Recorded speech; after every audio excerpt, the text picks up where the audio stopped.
The National Weather Service in Grand Junction has issued a flash flood warning for western Eagle County in west central Colorado, southeastern Garfield County in west central Colorado, until 8:15 p.m. Mountain Daylight Time.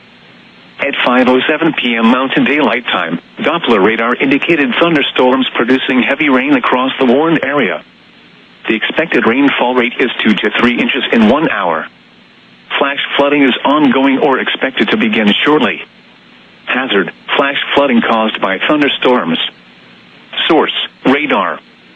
Impact: flash flooding of small creeks and streams, urban areas, highways, streets and underpasses, as well as other poor drainage and low-lying areas. Some locations that will experience flash flooding include Carbondale and Cattle Creek. This includes the following highways: Colorado 133 between mile markers 67 and 68. Colorado 82 between mile markers 8 and 16. Turn around, don't drown when encountering flooded roads. Most flood deaths occur in vehicles.